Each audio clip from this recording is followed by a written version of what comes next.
The first indicator wasn't a blaring alarm or a red flashing screen, but a microscopic discrepancy in the inbound packet sequencing. Jake Mitchell sat in the climate-controlled server room on the 42nd floor of the Chicago high-rise, a space that smelled faintly of ozone and recycled air locked at exactly 68 degrees Fahrenheit. The cold kept his mind sharp, or at least focused enough to tolerate the crushing monotony of corporate network auditing. He leaned back in the ergonomic chair, watching terminal lines scroll in pale green against the black monitor. His job was supposed to be invisible, a 3-month independent security contract to fortify the internal architecture before the quarterly board review. Most days he ran automated scripts, drank mediocre break-room coffee, and ignored the political warfare happening in the executive suites above him. But his eyes caught a stutter in the data stream, a microsecond lag that shouldn't exist. The proxy server on the 39th floor was mirroring outbound traffic to an unauthorized external IP address. Someone was siphoning data from the executive drives, and they'd been careful enough to mask it behind routine update protocols. Jake didn't panic. Panic was for people who didn't understand the machinery. He felt a slow, deliberate waking in his chest, a lethargic engine turning over for the first time in months. The apathy that usually blanketed his thoughts began to lift, replaced by cold, mechanical focus. He isolated the node. The unauthorized access was tunneling directly through credentials belonging to Robert Anderson, Senior Director of Operations. But the target wasn't general financial data or competitive intelligence. The target was the localized drive of Executive Vice President Emily Carson.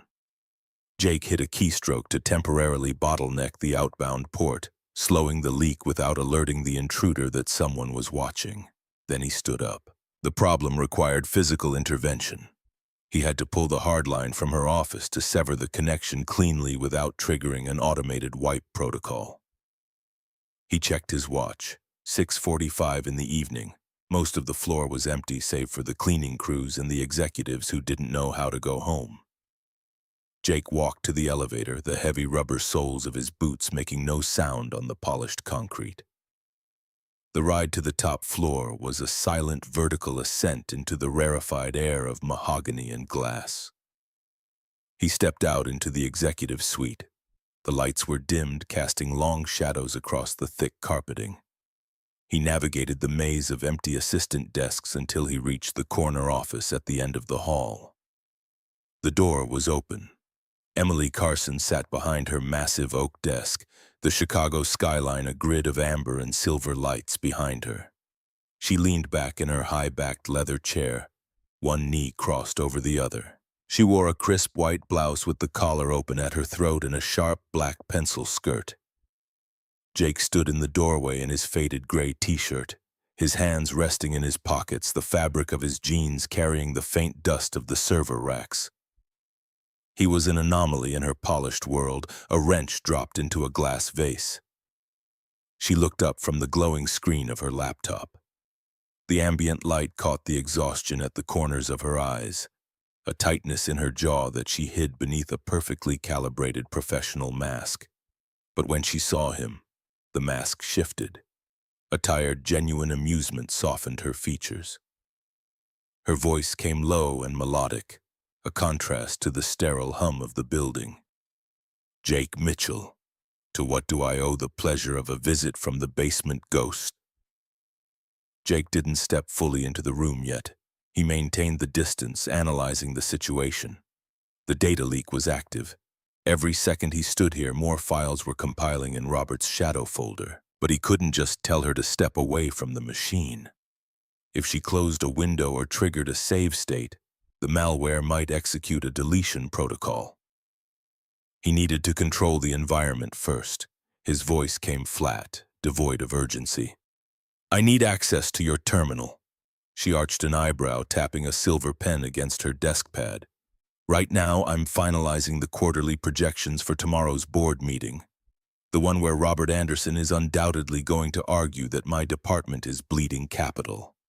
Right now, Jake repeated. and you need to stop typing." She sighed, a quiet sound of supreme fatigue, and let the pen drop. She looked at him, really looked at him, her gaze tracing the plain gray cotton of his shirt, the relaxed, immovable set of his shoulders. The tension in the room wasn't just digital. It was the quiet friction of two people who operated on completely different frequencies. She was motion, ambition, and perpetual stress. He was stillness, logic, and calculated restraint. Jake pulled his left hand from his pocket and checked his watch again, 6:50. The words came out before he could reconsider them. "I need to leave by 7. I have to pick up my daughter from aftercare." The statement hung in the air, oddly heavy. Emily stopped leaning back. She shifted her weight, uncrossing her legs, and planted her elbows on the desk. Her eyes tracked to his left hand, to the thin gold band still on his ring finger. The question formed slowly, careful. "You're married?" "Widower." The word tasted like ash every time he said it. "Lily is 7. She's waiting for me." Something in Emily's expression cracked. Not pity, but recognition. The kind that comes from understanding what it means to carry weight alone. Her voice softened. "Then go. We'll handle this tomorrow." Jake shook his head. "Can't. The breach is active. Every second they're downloading your files. If I don't stop it now, by tomorrow morning there won't be anything left to protect." Emily's hands stilled on the desk. The color drained from her face as the implications settled. She stood slowly, smoothing her skirt once, and stepped to the side. "What do you need me to do?" Jake moved into the space she vacated. The leather of the chair still held the heat of recent use. He didn't sit. He leaned over the desk, his hands hovering over the keyboard. He didn't touch the mouse. He used a series of command-line shortcuts, bringing up the hidden directory trees, layers of code that most executives would never see or understand. Emily stood close to his shoulder, not close enough to touch, but near enough that he could sense the sudden stillness of her breathing. Her voice dropped to a serious, hushed tone. "What is it?" His fingers moved in rapid staccato bursts across the keys. He wasn't trying to impress her. He was simply working at his baseline speed. "Someone's executing a localized packet capture on your machine. They're mirroring your personal directory to an external server. It's a clumsy zero-day exploit piggybacking on the automated update service." "My personal directory." Her voice tightened. "Jake, my drafts for the restructuring proposal are in there. My performance reviews of Robert's team." "I know." He kept his eyes on the screen. "That's why I'm killing the port." He input the final command string and hit enter. The screen flashed black for a fraction of a second, then returned to her spreadsheet. The outbound data flow dropped to 0. Jake exhaled a short, controlled breath.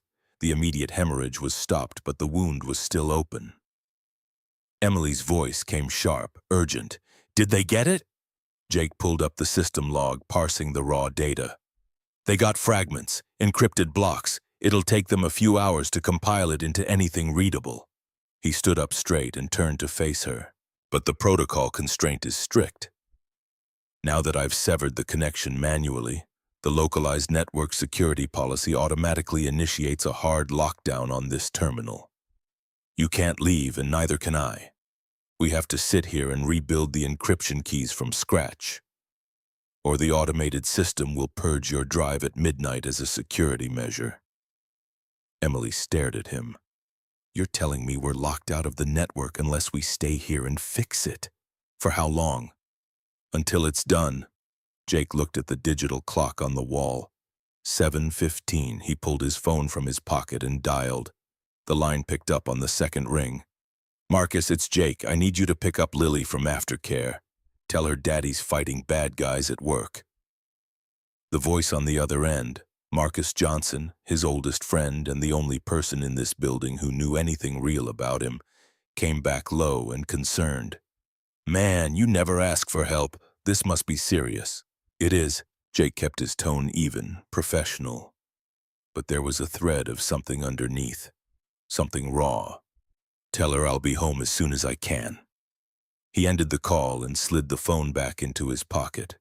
When he turned, Emily was watching him with an expression he couldn't quite parse. It wasn't pity, it was something closer to respect or maybe disbelief. She crossed her arms. You just sacrificed picking up your daughter to stay here and protect my files. Jake met her gaze. I made a promise when I took this contract. I keep my promises. Emily's jaw tightened. She looked away out at the city lights, and for a moment the executive mask slipped entirely. What remained was exhaustion and something that looked like loneliness. She nodded once, a small dip of her chin. Then let's get to work. Cancel your plans, the date is off. Jake almost corrected her. There was no date, just a 7-year-old girl who needed her father, but he let it stand. The next 3 hours would be a masterclass in tedious grinding precision, and misunderstandings about his personal life seemed trivial compared to the digital battlefield they were about to navigate. He commandeered her secondary monitor, turning the screen vertically to read the cascading lines of hexadecimal code. Emily sat on the small leather sofa in the corner of her office, her laptop open on her knees, working offline on her speech notes.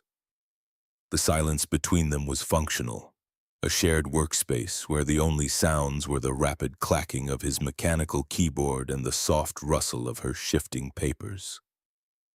Around 9:30, the tension in the room began to shift. The adrenaline of the initial breach had worn off, leaving behind the hollow ache of fatigue. Jake rubbed the back of his neck, feeling the knots of tension pulling at his spine. He hadn't eaten since noon and his stomach was making quiet protests. Emily's voice broke the silence, flat and observational. You stopped typing. Jake leaned back in the chair. Running a decryption algorithm. It takes 12 minutes to brute force the hash. We wait. Emily finally closed her laptop and set it on the glass coffee table. She stood, stretching her arms above her head. The movement was unself-conscious, betraying her exhaustion. I'm ordering food, Thai or Greek. I don't care. Whatever's fast, she ordered Thai. While they waited, the dynamic in the room settled into a strange domestic quiet. Jake pulled his phone from his pocket to check a message from Marcus, who was asking if the network was stable. He typed a single-word reply, handled, and then deliberately placed the phone face down on the corner of the desk. He pushed it a few inches away. It was a physical boundary. He was here. He was nowhere else. Emily watched the movement. She walked over to the desk and leaned against the edge, crossing her arms. You don't talk much, do you? I communicate when data needs to be transferred. She offered a small, tired smile. And what does the data say about who did this? Jake assessed whether a visual explanation would be clearer. He turned the monitor toward her. Look at this. This is the perimeter. He pointed to the outer boundary on the schematic. The red vectors are the intrusion paths. Notice how they bypass the external firewall completely. The attack didn't come from outside. It was launched from within the network, specifically from a node authorized under Robert Anderson's credentials. Emily looked at the diagram, her eyes tracing the lines. The reality of the betrayal settled over her like a cold wind. He's trying to find the restructuring drafts. He knows I'm recommending his department be cut by 30%. He found the drafts, Jake corrected gently, but they're locked in an encrypted packet. I have the key. He doesn't. The food arrived at 10.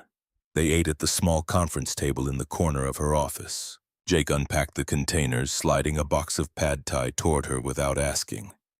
He had noticed 2 weeks ago during a brief interaction in the break room that she always chose the peanut sauce over the curry. He didn't mention it. He just handed her a fork. She took it, her fingers brushing his for a fraction of a second. Thank you. She took a bite, then set the fork down, staring at the grain of the wood table. The silence stretched, heavy with the weight of her impending board meeting. Then the vulnerability cracked through. If he decrypts those files before tomorrow morning, my career here is over. It's not just the restructuring. My personal notes are in there. My doubts about the CEO. My own performance anxieties. If he leaks that to the board, they won't just deny my promotion. They'll ask for my resignation. Jake stopped eating. He didn't offer empty reassurances. He didn't say it'll be fine or don't worry. Those were meaningless platitudes. Instead, he analyzed the variables and offered a concrete fact. He won't decrypt them. She looked up, her eyes bright with unshed stress. How can you be sure? Because I'm better than the person he hired to build his script. It wasn't arrogance. It was an objective measurement of skill. His code is sloppy. It relies on a generic library. My encryption is bespoke. I built it specifically for this server architecture. He would need a quantum processor and 10 years to break the hash. He has neither. Emily held his gaze. The panic that had been hovering at the edges of her vision began to recede, replaced by a profound, sudden stillness. The transfer of stability was palpable. Jake watched the tremor in her hands stop. She picked up her fork again. Okay. Just one word, but it carried the weight of a surrendered burden. Jake returned his attention to the food, but his mind was working through layers of code and consequence. Something about the attack pattern was bothering him, a detail he couldn't quite isolate. He set his fork down and pulled the laptop closer, typing a new query into the system logs. Emily watched him work. What is it?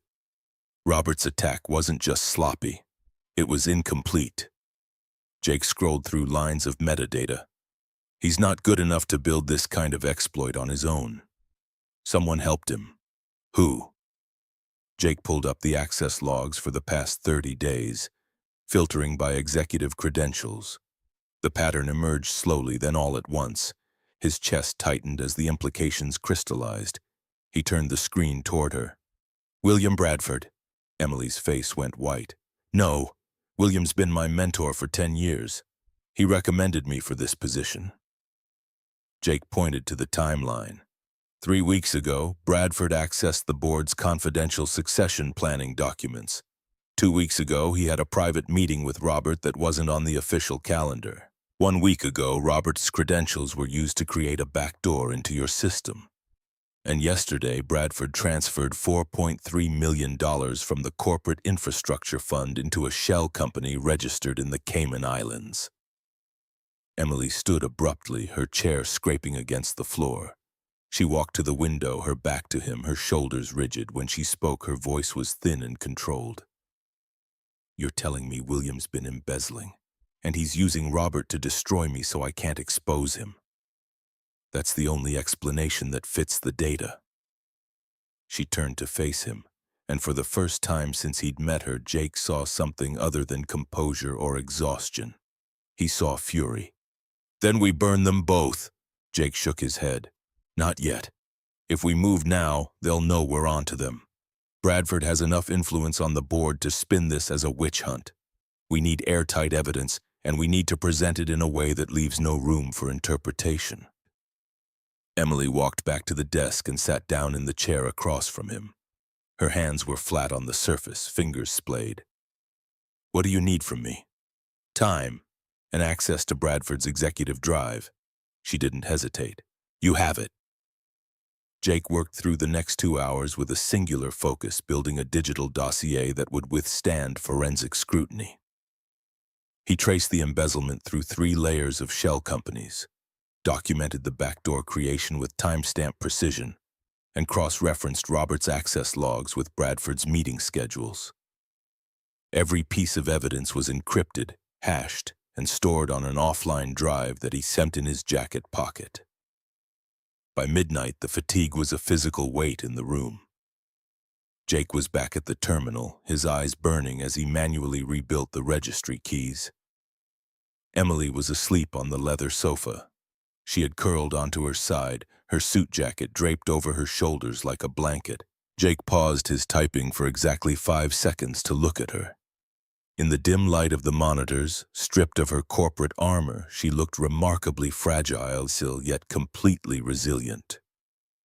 He felt a sudden sharp ache in his chest, a pulling sensation, a quiet gravity that urged him to walk over and adjust the jacket to cover her arms. He kept his hands on the keyboard. Restraint wasn't a punishment. It was a discipline. The best way to protect her wasn't to hover over her while she slept. It was to ensure that when she woke up, her enemies had no weapons left to use against her. At 2 in the morning, the final progress bar hit 100%. The system locked the new encryption keys, sealing the drive in an impenetrable digital vault. The data leak was not only contained, but the stolen packets on Robert's server were rendered permanently inert. Jake ran a secondary script to wipe the logs on his end, leaving him with corrupted, useless files. He closed the terminal. The soft click of the mouse seemed loud in the quiet room. Before he woke her, he built the paper trail. First, the firewall logs went to an offline drive. Then each file got a SHA 256 hash timestamp to the second. The intrusion path, the credential misuse, and the corrupted packet captures came next, printed, aligned, stapled, and signed on the top page. Down the hall, the night security supervisor witnessed the timestamps before the whole bundle was sealed in a plain envelope. No speeches, just evidence that would survive a boardroom. A single-line notice went to the CEO's assistant. Security incident contained, formal briefing at 8:30, evidence on hand. Emily stirred. She sat up slowly, rubbing her face, her hair falling out of its perfect arrangement. She looked at him, blinking against the light. "Is it done?" "It's done." Jake stood, stretching his back, the joints popping in the silence. "Your drive is secure. The network is stabilized. The automated lockdown will lift at 6. She looked at the clock, then back at him. "You stayed awake the entire time." "That was the job." "No." Her voice gained strength, the executive authority returning, but tempered with something much softer. "The job was to log the error and report it to IT tomorrow. You bypassed protocol to fix it yourself. You stayed." Jake didn't have a logical defense for that, so he said nothing. He just gathered his jacket from the back of the chair. "Get some sleep, Emily. You have a board meeting in 6 hours." She stood, crossing the space between them in 3 steps. Her hand caught his wrist, not pulling, not demanding, just holding him in place. Her voice came quiet but unambiguous. "Why did you really stay, Jake?" He looked down at her hand on his wrist, then up at her face. The exhaustion was still there, but so was something else, something raw and uncertain and achingly human. He could have deflected. He could have given her the same answer he'd given before. But the night had stripped away too many layers for him to hide behind professionalism now. His voice came low, rougher than he intended. "Because letting bad people win isn't something I can accept, not anymore." Emily's grip tightened. "That's not the whole truth, is it?" Jake felt the words forming before he could stop them. "No." "Then say it again. The real reason." He held her gaze, and for the first time in 3 years, he let himself feel the pull of connection, the dangerous gravity of wanting to protect someone not out of duty but out of something deeper. Because you deserve someone who won't walk away when things get hard. The silence between them stretched taut as a wire. Emily's eyes searched his face, looking for the lie, the angle, the manipulation. She found none. Her hand slipped from his wrist, but the space between them didn't feel like distance. It felt like potential. She stepped back, her voice steady. "Thank you, Jake, for all of this." He nodded once and turned toward the door, but before he left, he looked back at her one more time. "Tomorrow's going to be brutal. Robert's going to come at you hard, but you'll be ready and I'll be there." Emily's expression softened into something that looked almost like hope. "I believe you." Jake walked out of her office and back to the elevator. The ride down to the 42nd floor felt longer than it should have.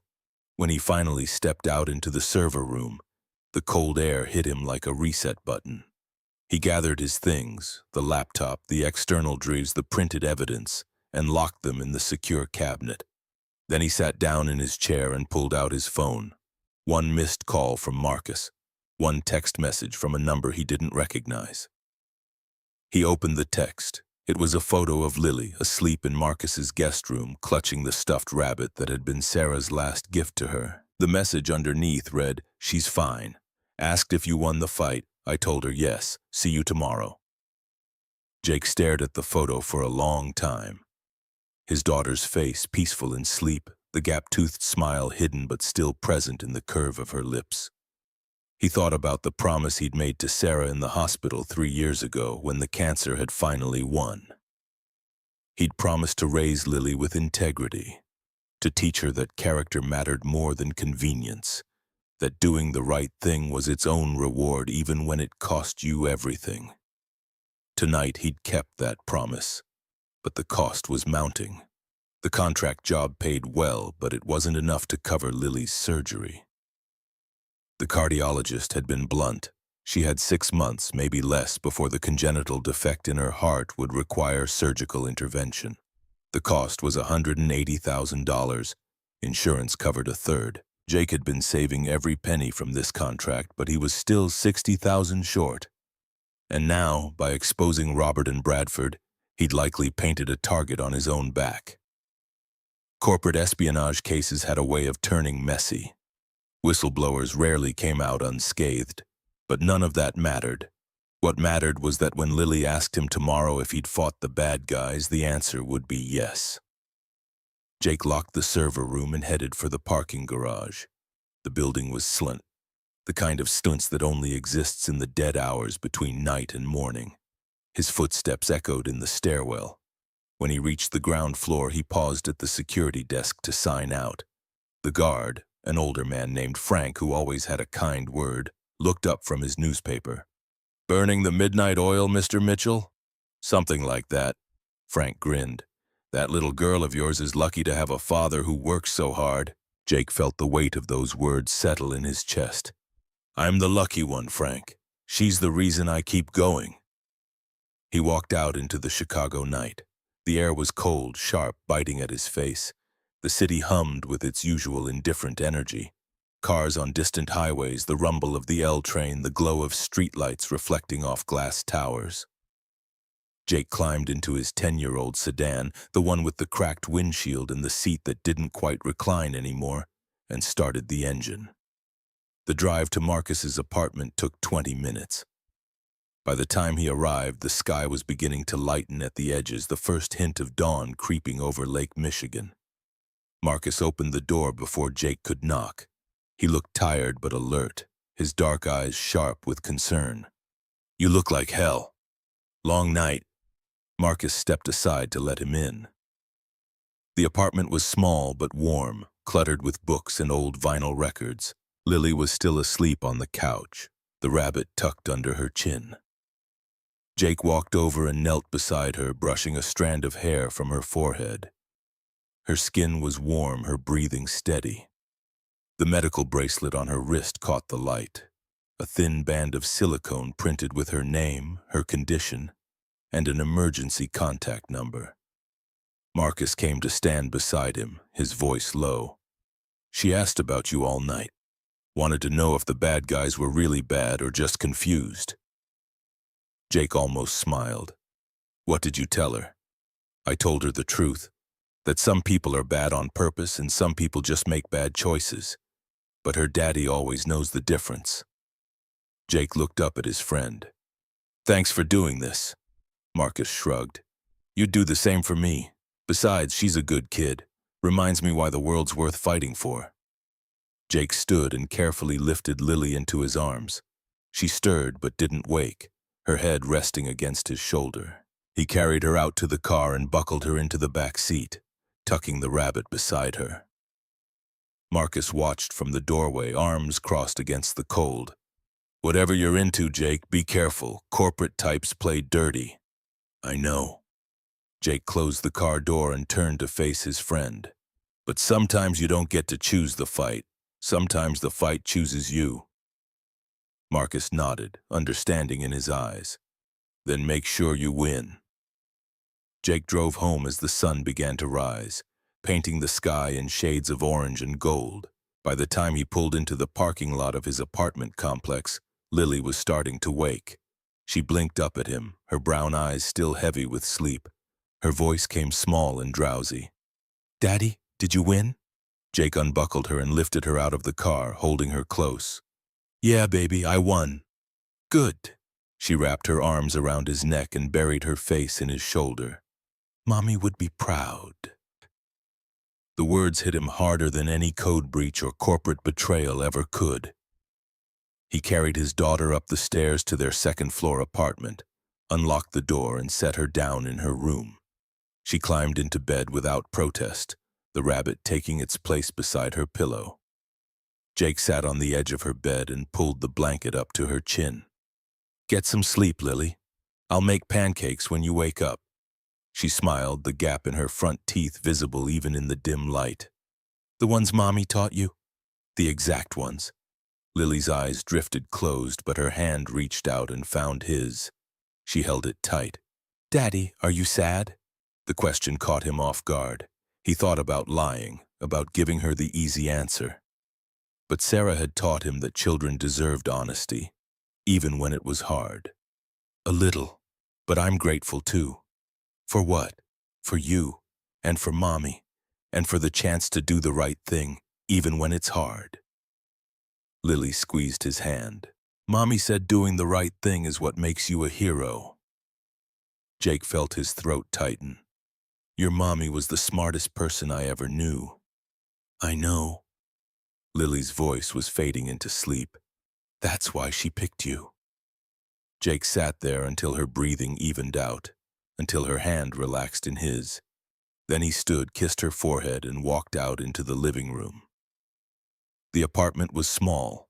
2 bedrooms, a kitchen barely big enough for a table, a living room that doubled as his office. But it was home. The walls were covered with Lily's drawings, taped up in haphazard rows, pictures of stars and flowers and stick figure families. In the corner, on a shelf beside the television, sat a framed photograph of Sarah, her smile wide, her eyes bright, her hand resting on her pregnant belly. Jake picked up the frame and ran his thumb over the glass. "I hope I did right tonight, Sarah. I hope you'd be proud." The apartment offered no answer, just the quiet hum of the refrigerator and the distant sound of traffic. Jake set the frame back on the shelf and collapsed onto the couch. He had 3 hours before he needed to be back at the office for the board meeting. 3 hours to rest, to prepare, to steel himself for whatever came next. But sleep didn't come easily. His mind replayed the night's events, the breach, the encryption, the evidence he'd built against Robert and Bradford, and underneath it all, the memory of Emily's hand on his wrist, her voice asking him to tell the truth. He hadn't lied, but he hadn't told her everything either. He hadn't told her that for the first time since Sarah's death, he'd felt something other than numbness. He hadn't told her that the thought of walking away from this fight, from her, felt impossible. Jake closed his eyes and let the exhaustion take him. Tomorrow would bring consequences. Tomorrow would bring conflict. But tonight he'd done what he set out to do. He'd protected someone who deserved protection, and that, for now, was enough. The alarm pulled Jake from shallow sleep at 5:30 Friday morning. His body protested. 3 hours of rest after an all-night siege wasn't enough to reset the system, but his mind was already running diagnostics on the day ahead. He stood in the shower and let scalding water beat against his shoulders while he mentally rehearsed the board presentation. Robert would come armed with corrupted data and righteous indignation. Bradford would play the concerned mentor, positioning himself as the voice of reason while quietly maneuvering to bury the evidence. The CEO, James Patterson, would demand clarity, and Emily would need to stand in that room knowing her career hung on the credibility of a contract security analyst she'd only met face-to-face 12 hours ago. Jake dried off and dressed in the same gray t-shirt and jeans from yesterday. He didn't own a suit. He'd never needed one. His work happened in server rooms and behind screens, places where competence mattered more than presentation. But today he'd be walking into the executive boardroom and the optics would matter. He made a mental note to stop by his locker and grab the black button-down Marcus had given him last Christmas, still in its packaging, still waiting for an occasion that justified its existence. In the kitchen, he started a pot of coffee and pulled out the ingredients for pancakes. Sarah's recipe was simple: flour, eggs, milk, a pinch of salt, a tablespoon of vanilla extract. The vanilla was the secret, she'd always said. It made ordinary ingredients taste like something worth remembering. Jake mixed the batter by hand, watching the lumps dissolve into smooth consistency. The rhythm was meditative: crack, whisk, pour, flip. By the time Lily padded into the kitchen in her pajamas, rubbing sleep from her eyes, he had a stack of golden pancakes waiting on a plate. She climbed into her chair at the small table and reached for the syrup. Her movements were slow, careful, the way they always were in the mornings. The heart condition didn't show itself in dramatic collapses or visible symptoms. It was subtler than that: a persistent fatigue, a shortness of breath after climbing stairs, a need for rest that other 7-year-olds didn't experience. The doctors had explained it in clinical terms: congenital septal defect, moderate regurgitation, surgical intervention required within 6 months. But what it meant in practical terms was that Lily's childhood was measured in cautious increments, in doctor's appointments and medical bracelets, and the ever-present knowledge that time was not on their side.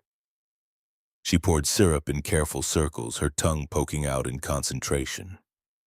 "Daddy, did you sleep?" "A little. You smell like coffee and worry." Jake almost smiled.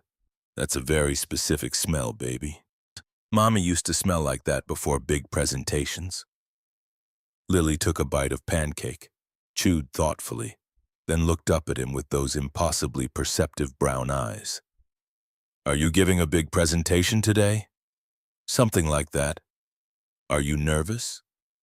Jake sat down across from her with his own plate. The question deserved an honest answer. "A little. But nervous isn't bad. It means you care about getting it right." Lily nodded, processing this with the seriousness she brought to most conversations. "Mommy used to say that caring is brave." The words landed with quiet weight. Jake reached across the table and squeezed her hand. "Your mommy was right about a lot of things." They ate in comfortable silence, the kind that only exists between people who know each other's rhythms. When Lily finished, she carried her plate to the sink and rinsed it carefully, a habit Sarah had instilled early, a small gesture of responsibility and care. Then she disappeared into her room and returned with a piece of paper folded in half. She handed it to Jake. "I made you something." He unfolded it. The drawing was done in colored pencil, a stick figure in gray standing next to a taller stick figure in white. Above them, stars filled the sky in careful yellow dots. At the bottom, in Lily's careful 7-year-old handwriting, "Daddy and the sad lady, she has no smile." Jake stared at the drawing, his throat tightening. "When did you draw this?" "Last night. At Uncle Marcus's house. I was thinking about you fighting bad guys, and I saw her in my head. She's pretty, but she forgot how to be happy." Lily tilted her head, studying his reaction. "Did you make her smile, Daddy?" Jake folded the drawing carefully and slipped it into his jacket pocket.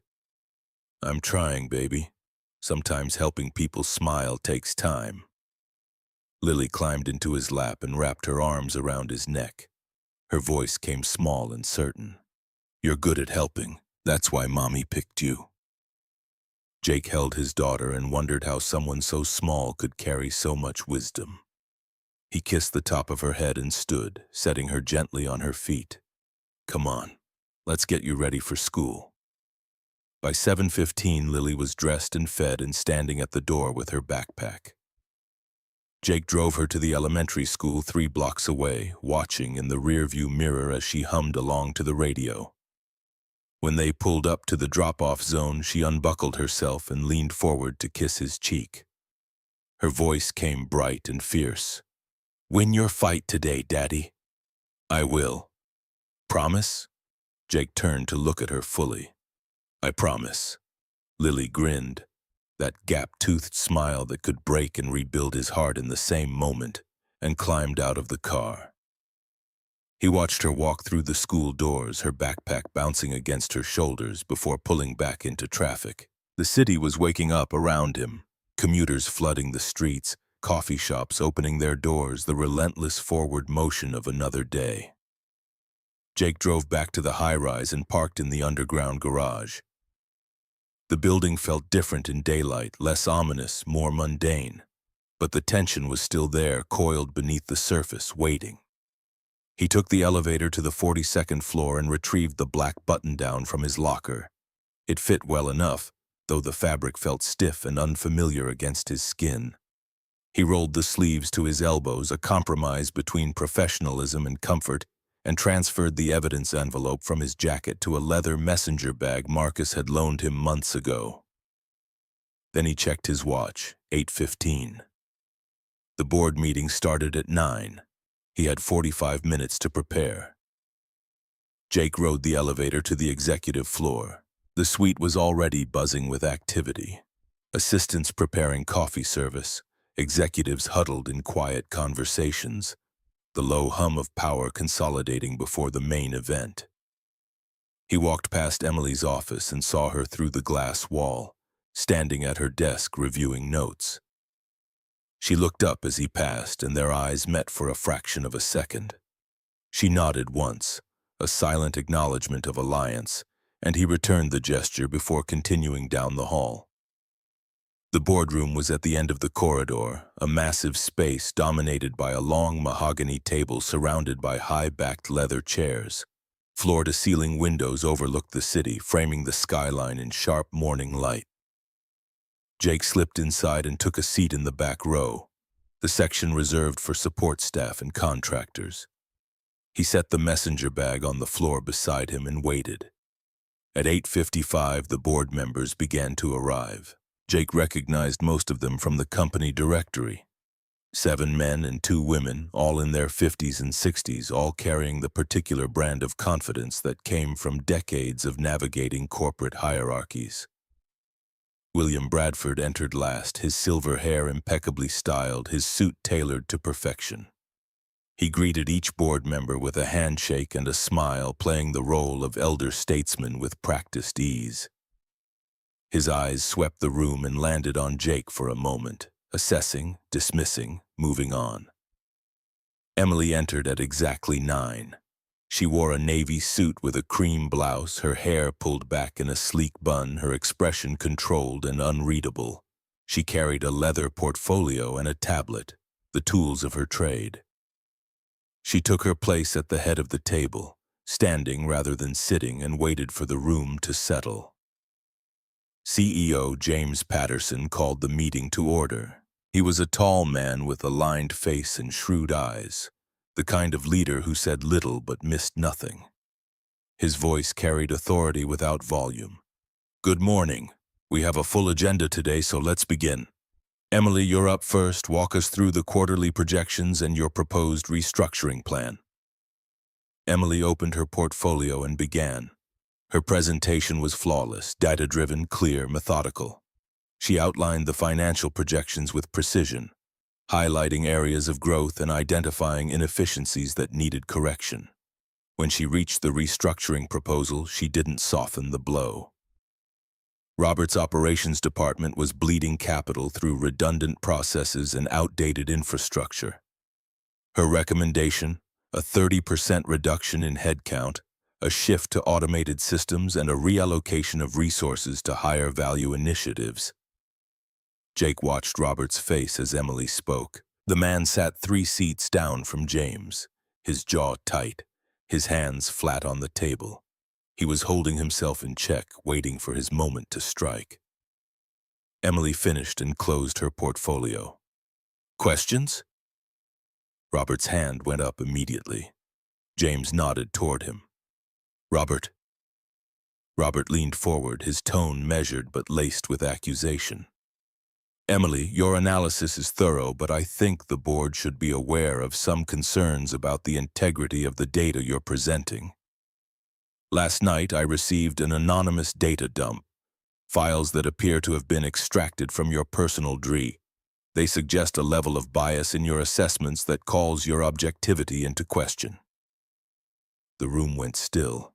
Emily's expression didn't change, but Jake saw the tension in her shoulders. Robert reached into his briefcase and pulled out a flash drive, sliding it across the table toward James. I recommend IT review this immediately. If the files are authentic, we have a serious problem. James picked up this drive, his face impassive. He looked at Emily.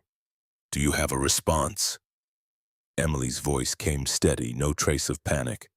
I welcome the review, however, I believe Jake Mitchell, our independent security contractor, should handle the drive to ensure chain of custody and proper forensic analysis.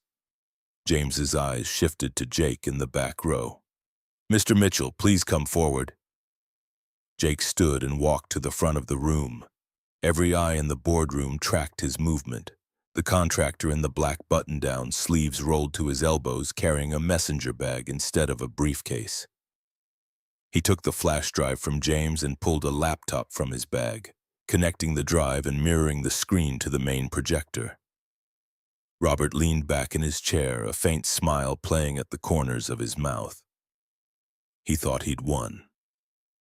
Jake opened the drive.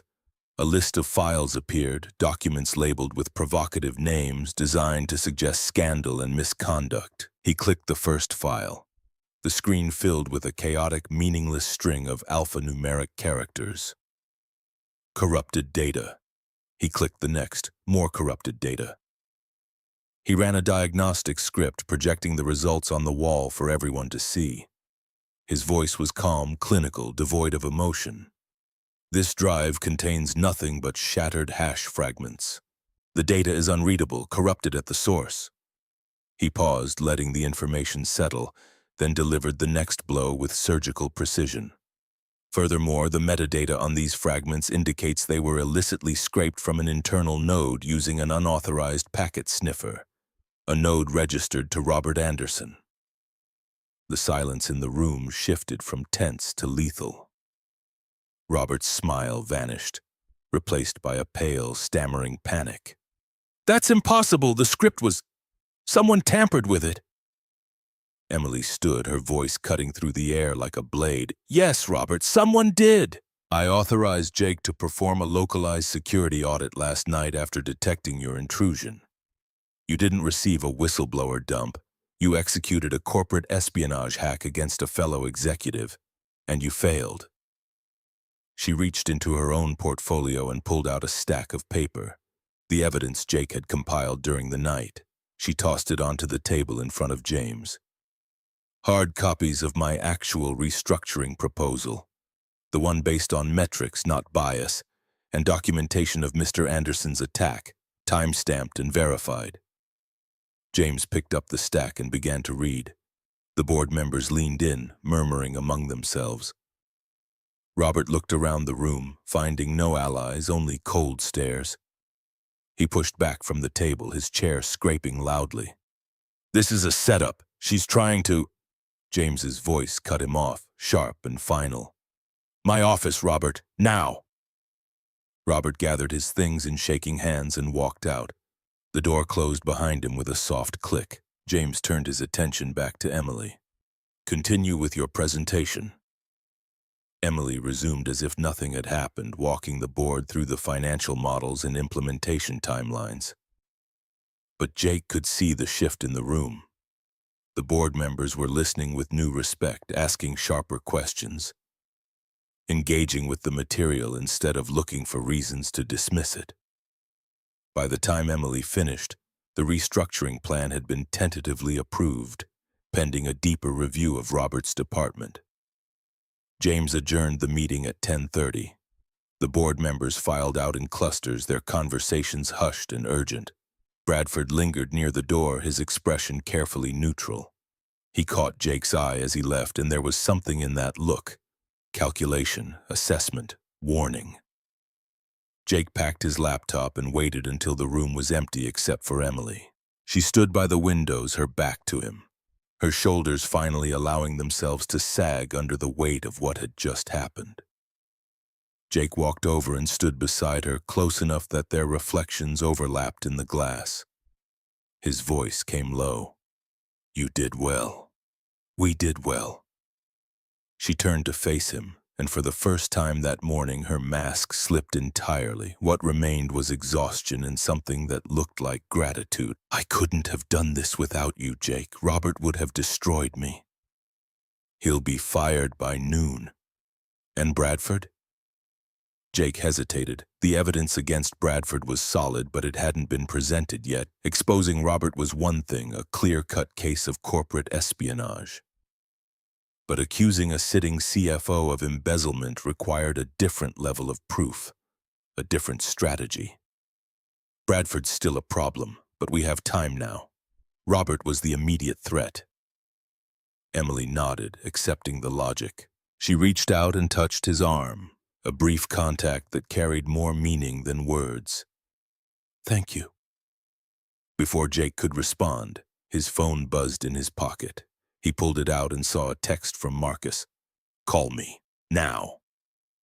Jake excused himself and stepped into the hallway, dialing as he walked. Marcus picked up on the first ring, his voice tight with concern. "Jake, you need to get to the school. Lily collapsed during recess. They're calling an ambulance." The world tilted. Jake's vision narrowed to a single point, his heart hammering against his ribs. "What happened?" "I don't know. The school nurse called me when they couldn't reach you. Said something about her heart monitor showing irregular rhythm. Jake, they're taking her to Northwestern Memorial." Jake was already moving, breaking into a run toward the elevator. "I'm on my way."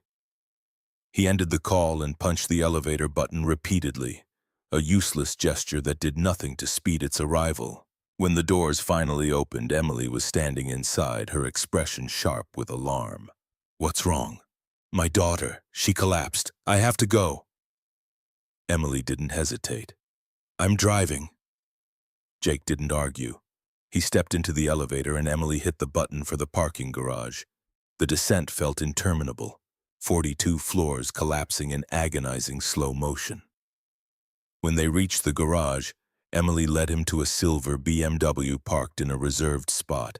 She unlocked it remotely and slid into the driver's seat.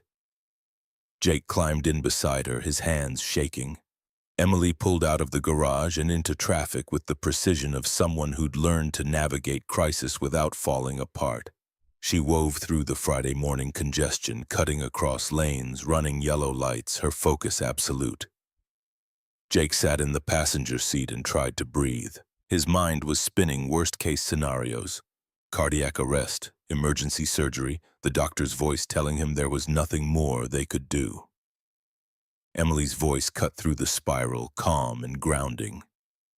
"Tell me about her." Jake blinked, pulling himself back to the present. "What?" "Your daughter. Tell me about her." It was a lifeline disguised as a request. Jake latched onto it. "Lily, she's 7, smart as hell. She draws these pictures, observations about people, about the world. She sees things most adults miss." "Like what?" "Like you." Jake pulled the folded drawing from his jacket pocket and handed it to Emily. She glanced at it while navigating a turn, her eyes widening slightly when she saw the caption. "The sad lady, she has no smile." Emily's voice came softer. "She drew this?" "Last night, while I was with you." Jake took the drawing back and refolded it carefully. "She told me this morning that I should help you remember how to be happy."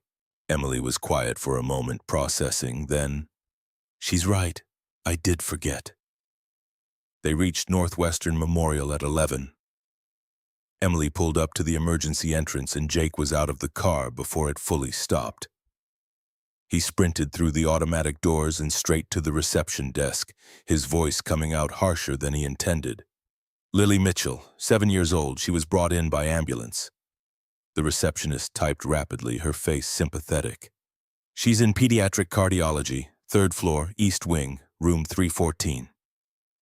Jake didn't wait for more information. He took the stairs 3 at a time, his lungs burning by the time he reached the third floor. He burst through the door to the east wing and ran down the corridor until he found room 314. The door was open. Inside, Lily lay in a hospital bed, small and pale against white sheets. A nurse was adjusting an IV line while a doctor reviewed a chart. Jake crossed the room in 2 strides and took Lily's hand.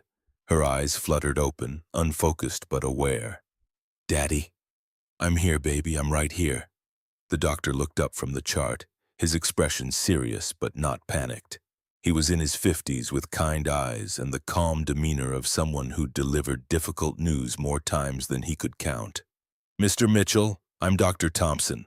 Lily experienced an arrhythmia episode during physical activity. We've stabilized her, but we need to talk about next steps." Jake didn't let go of Lily's hand. "What does that mean?" Dr. Thompson set the chart down and pulled up a stool, sitting so he was at eye level with Jake. "The septal defect we've been monitoring has progressed faster than we anticipated. Her heart is working too hard to compensate, and the strain is causing irregular rhythms. We can manage it with medication in the short term, but surgery can't wait 6 months anymore. We're looking at 10 days, 2 weeks maximum." The words landed like physical blows. Jake felt the room tilt, felt the weight of impossibility pressing down on his chest. 10 days. The surgery cost $180,000. Insurance covered 60. He had 70 saved. He was still 50,000 short, and there was no way to earn that kind of money in 10 days. Lily squeezed his hand, her voice small but steady. "Daddy, don't be scared. Mommy's watching." Jake looked down at his daughter, at the bravery in her eyes, the absolute trust that he would fix this, because that's what fathers did, and felt something break and harden simultaneously inside him. He kissed her forehead and stood, turning to Dr. Thompson. "Schedule the surgery. I'll figure out the money." Dr. Thompson nodded, no judgment in his expression. "We'll move forward. The surgical team will be in touch with scheduling details." Jake walked out into the hallway and leaned against the wall, his legs suddenly unsteady. He closed his eyes and tried to think, tried to calculate, tried to find a solution that didn't exist. $50,000 in 10 days. It was impossible unless... "Jake!" He opened his eyes. Emily was standing a few feet away, her arms crossed, her expression unreadable. She must have parked and followed him up. She'd heard everything. Her voice came quiet but firm. "How much do you need?" Jake shook his head. "I'm not taking your money." "That wasn't the question. How much?" "Emily, I can't." "How much, Jake?" Her voice sharpened, cutting through his refusal. "Your daughter's life is on the line. This isn't about pride." Jake felt anger flare, not at her but at the situation, at the universe, at the unfairness of a world where a child's survival depended on whether her father could produce an arbitrary sum of money fast enough. 50,000. But I'm not taking charity." Emily stepped closer, her eyes locked on his. "Then don't call it charity. Call it an investment. You saved my career last night. You risked your contract, your reputation, everything. Let me return the favor." "It's not the same." "Why? Because you're supposed to be the hero who doesn't need help?" Emily's voice softened, but the intensity didn't fade. "Jake, I've spent 10 years building walls, telling myself that accepting help makes me weak. And it's made me exactly what your daughter drew, someone who forgot how to be happy. Don't make the same mistake. Let someone help you." Jake looked at her, at the earnestness in her face, the desperation to do something that mattered, and felt the argument collapse under the weight of reality. Lily needed surgery. The money didn't exist. Pride was a luxury he couldn't afford. But taking Emily's money felt like crossing a line, like becoming someone who compromised his principles when the stakes got high enough. His voice came rough. "If I take this, what does that make me?" Emily's answer was immediate, unequivocal. A father who loves his daughter more than his ego. The simplicity of it cut through every defense. Jake closed his eyes and exhaled slowly. When he opened them again, Emily was still there, still waiting. He nodded once, a small, reluctant gesture of surrender. Emily pulled out her phone and made a call. Her voice shifted into executive mode, crisp and efficient. Daniel, it's Emily Carson. I need to liquidate $50,000 from my personal portfolio. Yes, immediately. Wire transfer to Northwestern Memorial Hospital, Pediatric Cardiology Department, patient account for Lily Mitchell.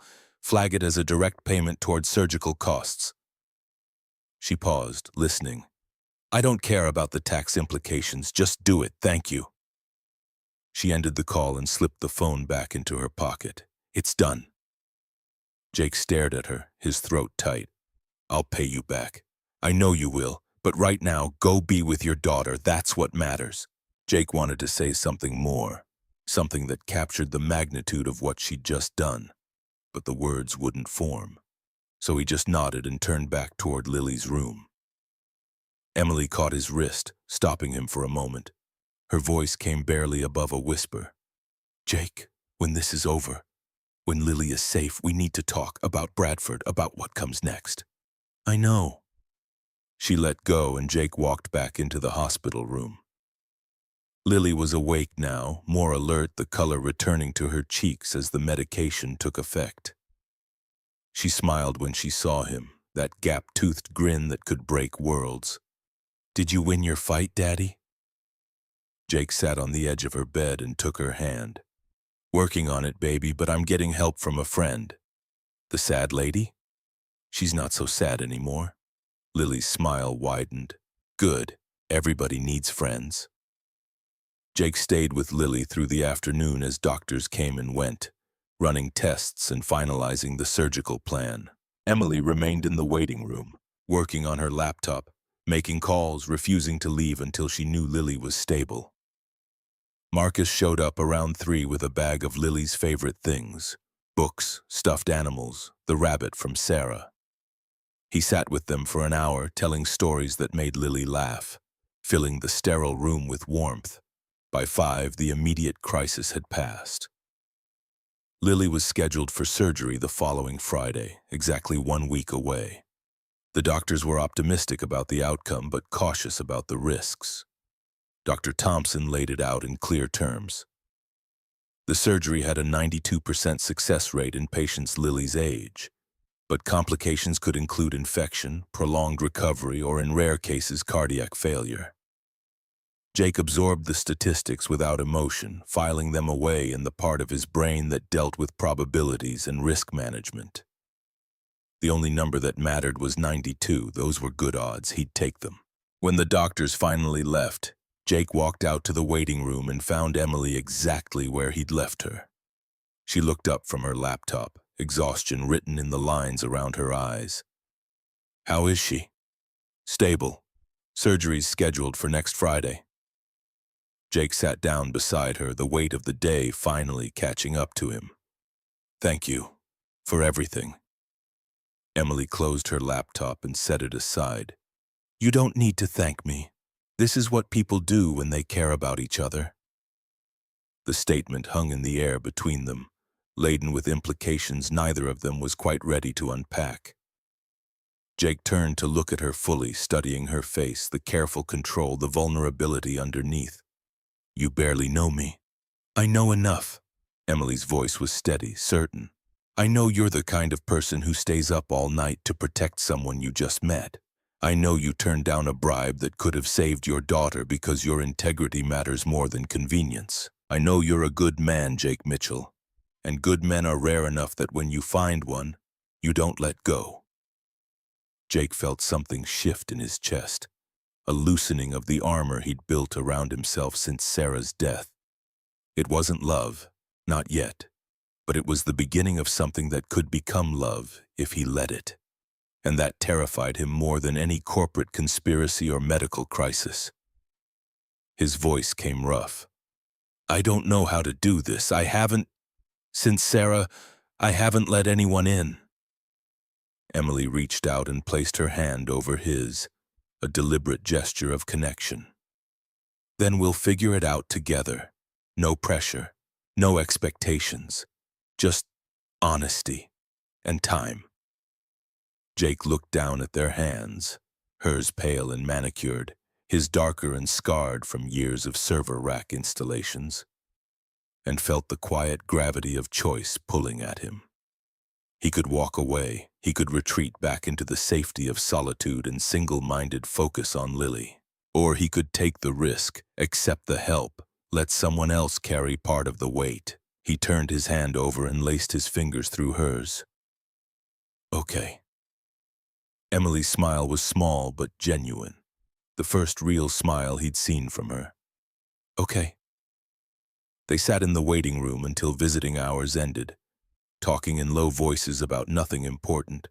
Favorite foods, childhood memories, the absurdity of corporate politics. It was the kind of conversation that built scaffolding between strangers, creating structure that could support something more substantial later. When the nurse finally came to tell them it was time to leave, Jake felt an unexpected reluctance to let the moment end. He walked Emily to her car in the hospital parking garage, the fluorescent lights casting harsh shadows on the concrete.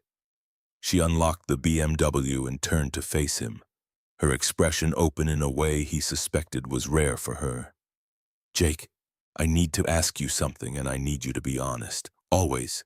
Last night when you stayed to fix my system, when you risked your contract and your time with Lily, you said it was because I deserved someone who wouldn't walk away. Did you mean that? Jake held her gaze, weighing the implications of the truth. He could deflect, retreat into professionalism, maintain the distance that would keep things simple. But Lily's words echoed in his mind. Caring is brave, and if he was asking Emily to be honest, he owed her the same.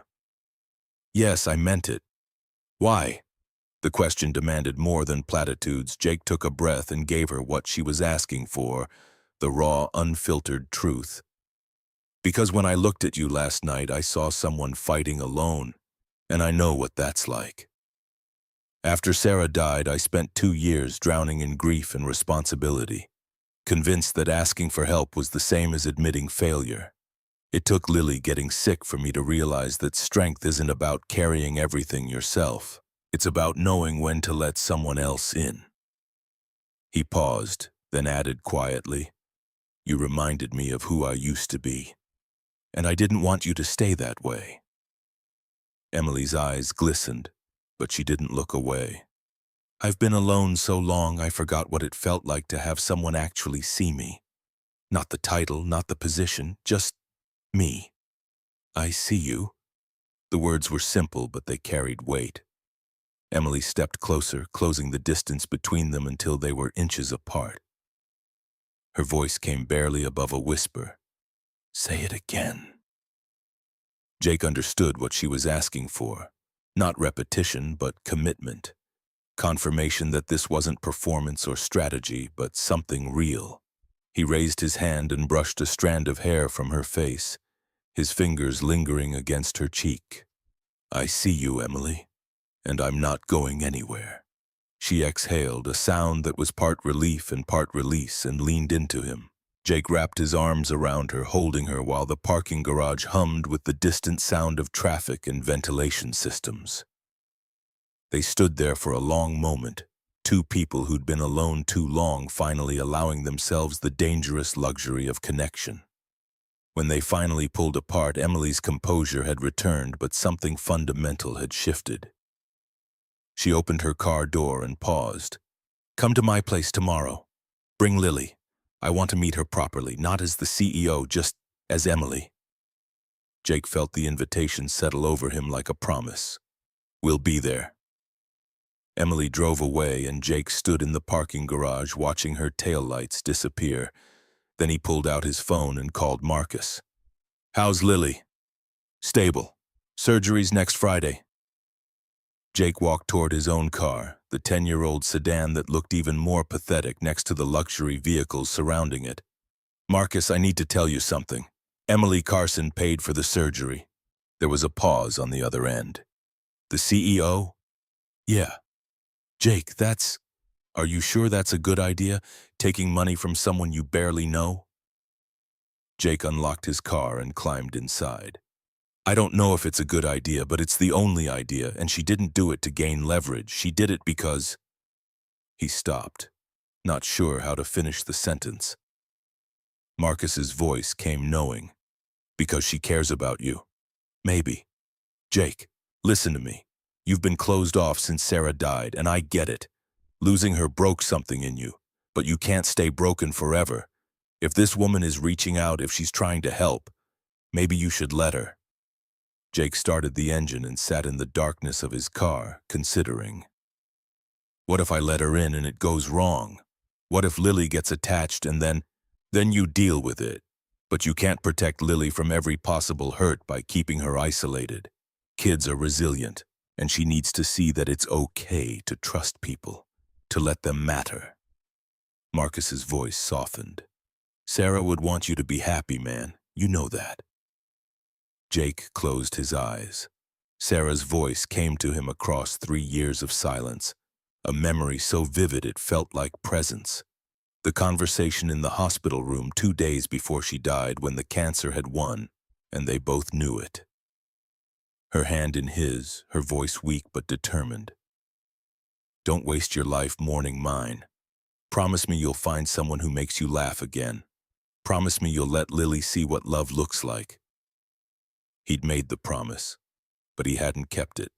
Until now. Okay, Jake said into the phone. I'll try. Good. Now go home and get some sleep. You look like hell. Jake ended the call and drove back to his apartment. The building was quiet, most residents already settled in for the evening. He climbed the stairs to the 2nd floor and unlocked his door. The apartment felt emptier than usual without Lily. Her energy filled spaces in ways he only noticed when she was gone. He walked to her room and stood in the doorway looking at the drawings taped to her walls. Stars and flowers and stick figure families. In the corner, a new drawing he hadn't seen before, 3 figures holding hands. Daddy, Lily, and a tall figure in white labeled E. Jake pulled out his phone and took a picture of the drawing. Then he sent it to Emily with a single line of text. She already knows. The response came back almost immediately. Then we'd better not disappoint her. Jake set his phone on the kitchen counter and made himself dinner. Instant ramen because cooking for one felt pointless. He ate standing at the counter, staring out the window at the Chicago skyline. Somewhere in one of those buildings, Emily was probably working late, reviewing files, preparing for the next battle. And somewhere in a hospital bed 3 miles away, Lily was sleeping. Her heart beating an irregular rhythm that would be fixed in 7 days if everything went according to plan. Jake finished his ramen and went to bed, but sleep didn't come easily. His mind replayed the day's events, the board meeting, Robert's defeat, Lily's collapse, Emily's offer, and underneath it all, the quiet terror of hope creeping back into his life after years of carefully managed numbness. Hope was dangerous.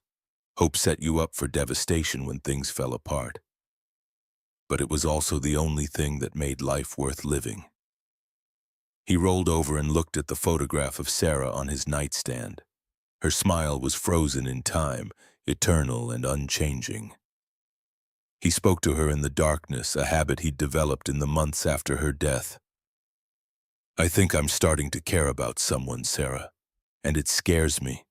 Because the last time I cared this much, I lost you, and I don't know if I can survive that kind of loss again. The apartment offered no answer, just silence and the distant sound of traffic. Jake closed his eyes and tried to quiet his mind. Tomorrow he'd bring Lily to meet Emily properly. Tomorrow they'd start building something that might be a friendship, or might be more. Tomorrow the world would keep turning, indifferent to his fears and hopes. But tonight he'd let himself feel the dangerous pull of connection. And maybe, just maybe, that was enough. Saturday morning arrived with the kind of crystalline autumn light that made Chicago look almost forgiving. Jake woke at 6:30 without an alarm, his body still calibrated to crisis mode despite the relative calm. Lily had been discharged from the hospital Friday evening with strict instructions for rest and monitoring. She'd slept in his bed, curled against his side, her breathing steady through the night. Now she was awake and sitting cross-legged on the living room floor, adding details to a new drawing. 3 figures standing in front of a house with a garden. Jake made coffee and watched her work, noting the careful precision she brought to each line. The figure labeled E was taller than the others now, her dress rendered in careful strokes of purple crayon. Purple like the flowers Emily had sent to the hospital room yesterday afternoon, a small arrangement of irises chosen deliberately for their name. The card had read simply, "For Lily, who sees clearly." "Daddy, what time are we going to E's house?" Jake checked his watch. "Noon. We have a few hours. You hungry?" "Pancakes?" "Always." He made breakfast while Lily talked about her drawing, explaining the symbolism with the seriousness of a gallery curator. The house represented safety. The garden represented growth. The 3 figures holding hands represented family. Not replacement, but expansion. Jake listened and felt the complexity of his daughter's emotional intelligence settle over him like a weight. She understood what he was still struggling to accept, that loving someone new didn't erase who came before. At 11, they dressed carefully. Jake chose clean jeans and a gray Henley, still casual but making an effort. Lily wore her favorite dress, pale yellow with white flowers, and insisted on bringing the drawing as a gift. Jake folded it carefully and slipped it into his jacket pocket. Then they drove across the city to Emily's address, a high-rise condominium in the Gold Coast neighborhood where the wealthy insulated themselves from the grit of ordinary Chicago. The building's lobby was all marble and modern art, staffed by a doorman who checked their names against a list before allowing them to the elevator. Jake felt the familiar discomfort of entering spaces designed to remind you of your economic position. But Lily seemed unbothered, her hand secure in his, her curiosity focused on the abstract sculpture in the corner. "That looks like a pretzel," she observed. "I think it's supposed to be something profound." "It's still a pretzel." Jake smiled despite himself. They rode the elevator to the 23rd floor in silence. When the doors opened, Emily was standing in the hallway outside her unit, wearing jeans and a soft cream sweater. The first time Jake had seen her in anything other than business attire. The transformation was startling. She looked younger, less armored, almost uncertain. She knelt to Lily's eye level. "You must be Lily. I've heard so much about you." Lily studied Emily with the frank assessment only children could manage. "You're prettier in person. In Daddy's phone picture, you look tired." Emily's laugh came genuine and surprised. "I was very tired, but I'm feeling better now." "Because Daddy helped you?" "Because your daddy helped me," Emily confirmed. She stood and met Jake's eyes over Lily's head, something warm passing between them. "Come in. I made lunch." The condominium was elegant but not ostentatious. Open floor plan with floor-to-ceiling windows overlooking Lake Michigan, minimalist furniture in shades of gray and white, abstract paintings that actually looked like art instead of tax write-offs. But what struck Jake most was the evidence of recent change. Fresh flowers on the dining table, children's books stacked on the coffee table, clearly purchased this morning, a stuffed unicorn sitting on the couch, its tag still attached. Lily noticed immediately. "Is that for me?" Emily nodded, her expression tentative. "I wasn't sure what you liked. The store clerk said unicorns were popular." Lily walked over and picked up the unicorn, examining it with careful attention. Then she looked up at Emily with those perceptive brown eyes. "Do you have kids?" "No, I never learned how." "That's okay. Daddy didn't know how to do my hair at first, but he got better." Lily hugged the unicorn to her chest.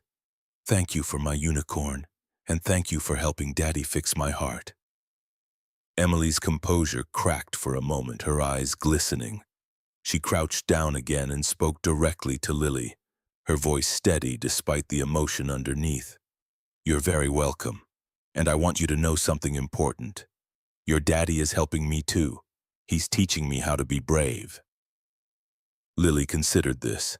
then nodded with satisfaction. Good. Everybody needs teachers. Lunch was simple. Grilled cheese sandwiches and tomato soup, chosen because Emily had remembered Jake mentioning it was Lily's favorite. They ate at the dining table with its view of the lake, conversation flowing in unexpected directions. Lily asked Emily about her job, and Emily explained corporate restructuring in terms a 7-year-old could grasp. Fixing broken systems, helping people work better together. Lily asked if Emily had ever fought bad guys, and Emily admitted she was fighting some right now. Is Daddy helping you win? He is, but it's complicated. The bad guy is someone I used to trust. Lily absorbed this with the gravity it deserved. That's the worst kind. Mommy used to say betrayal hurts more than anything because you have to be close enough to trust before someone can break it.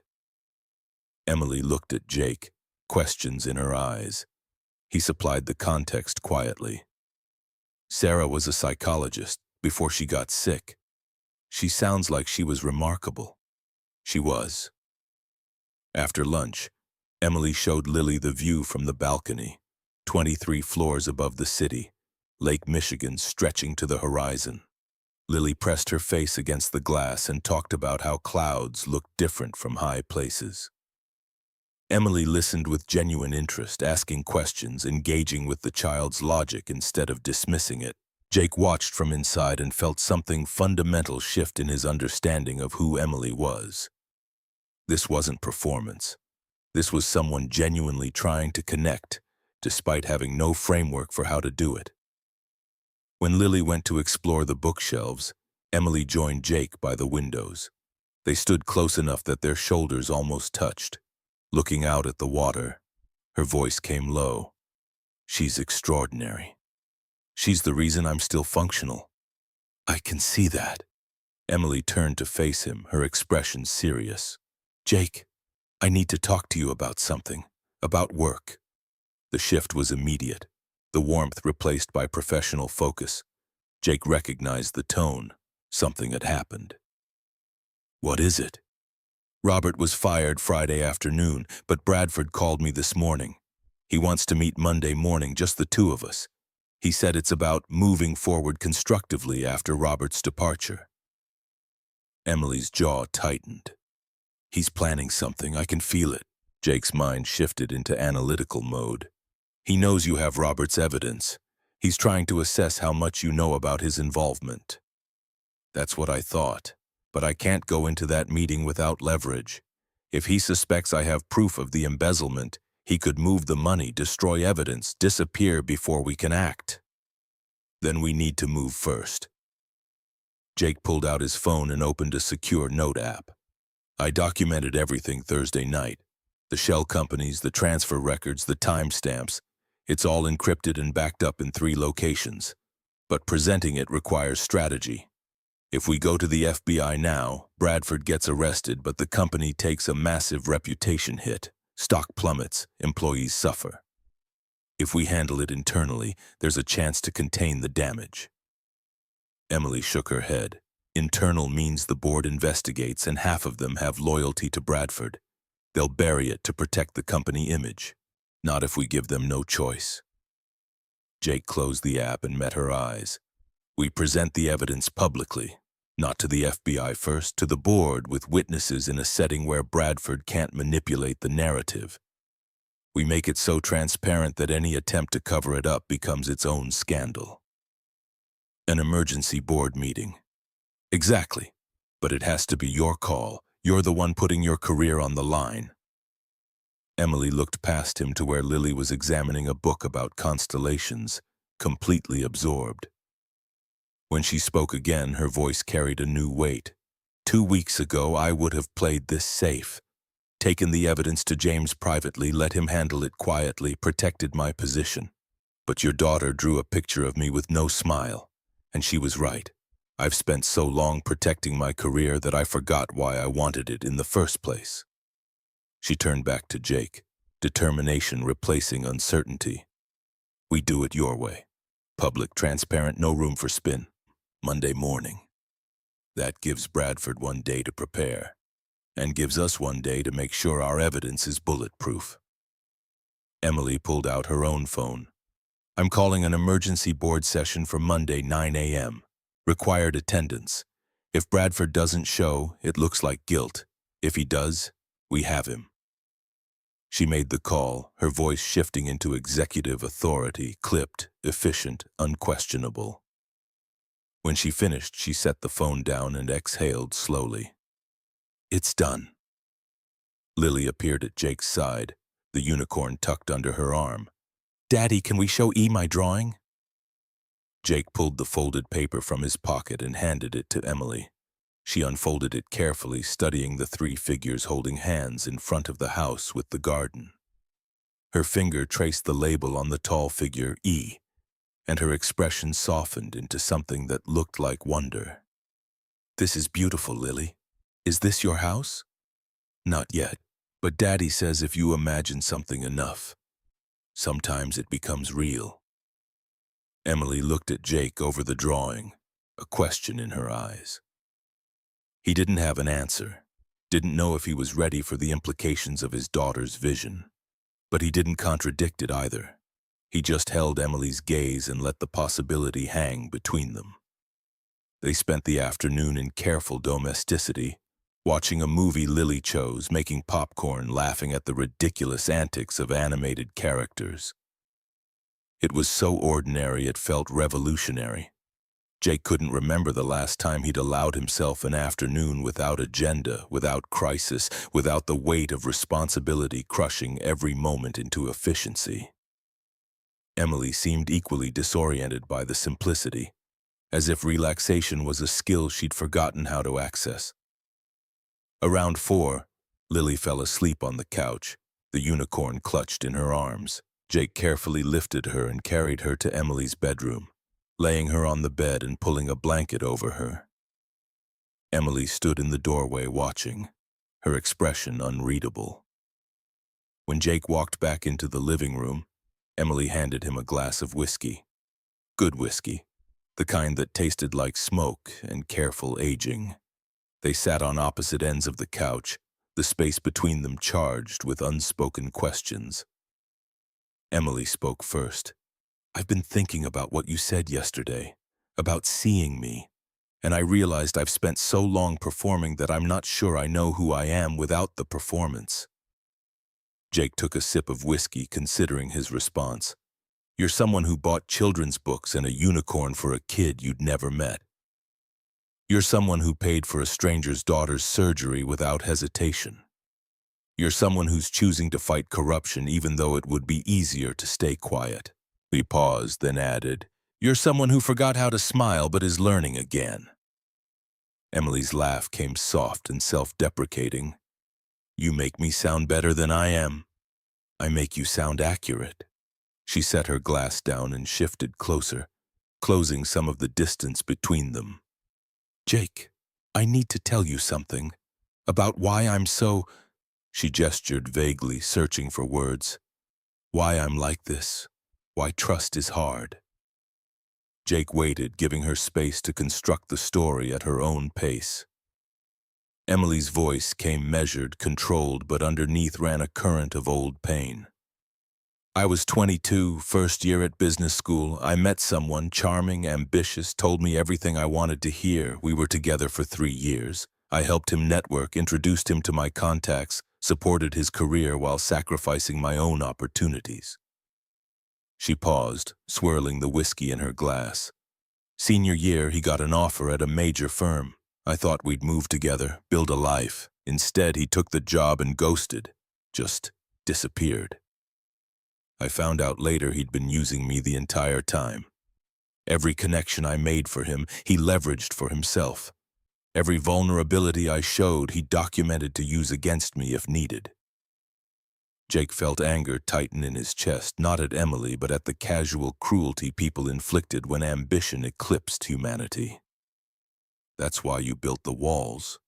That's why I built a fortress. I decided no one would ever use me again. I'd be the one with power, with control. I'd never need anyone enough that their absence could destroy me. Emily looked at him, her eyes reflecting decades of practiced self-protection. And it worked. I climbed every ladder, earned every promotion, became exactly who I wanted to be. But Lily was right. Somewhere in the process, I forgot how to smile. Jake set his glass down and reached across the space, taking her hand. Protecting yourself isn't wrong, but neither is letting someone in who's earned it. And you think you've earned it? Her tone was teasing, but the question underneath was serious. I think I'm trying to, and I think you're trying too. That's enough for now. Emily squeezed his hand, her thumb tracing circles on his palm. I've never had this. The domesticity, the normalcy. Part of me doesn't know if I'm capable of it. You made grilled cheese and bought a unicorn. You're already doing it. That's just mimicking what I think normal looks like. No. Jake's voice came firm, grounding. That's caring. And caring is the foundation of everything else. Emily leaned forward, resting her forehead against his shoulder. The gesture was so unguarded, so unlike the executive armor she usually wore, that Jake felt his own defenses crack further. He wrapped his arm around her and they sat in silence. The late afternoon sun streaming through the windows, painting everything in shades of gold. When Lily woke an hour later, they ordered pizza and ate on the floor by the coffee table because Lily insisted it was more fun that way. Emily sat cross-legged on the carpet in her expensive jeans, eating pepperoni and listening to Lily explain her theories about stars being dead people watching over the ones they loved. Jake watched Emily's face as she engaged with his daughter's cosmology, seeing genuine interest instead of polite tolerance. After dinner, as they prepared to leave, Lily hugged Emily with the unself-conscious affection of childhood. Thank you for inviting us. Can we come back? Emily crouched down, her voice steady but emotional. Anytime you want. My door is always open for you and your dad. Promise? I promise. In the car on the drive home, Lily was quiet for a long time, processing the day in her internal way. Then as they stopped at a red light, she spoke up from the back seat. Daddy, I like E. She's sad, but she's trying not to be. What makes you think she's sad? Her house is too clean. Mommy used to say people who keep everything perfect are afraid of mess. And mess is just life happening. Jake glanced in the rearview mirror at his daughter's face, illuminated by passing streetlights. You're very observant, baby. I know, it's my superpower. Lily hugged the unicorn closer. Daddy, is E going to be part of our family? The question landed with more weight than its simple phrasing suggested. Jake could have deflected, given a non-answer that protected against future disappointment. But Lily deserved honesty, even when honesty meant admitting uncertainty. I don't know yet. Would you want her to be? Lily considered this with the seriousness she brought to all important questions. I think Mommy would like her, and I think E needs us. So yes, if she wants to. And if she does, that would be okay with you? Having someone new in our lives? Daddy, Mommy's always going to be my mommy. Nobody can replace her. But that doesn't mean we can't have more people to love.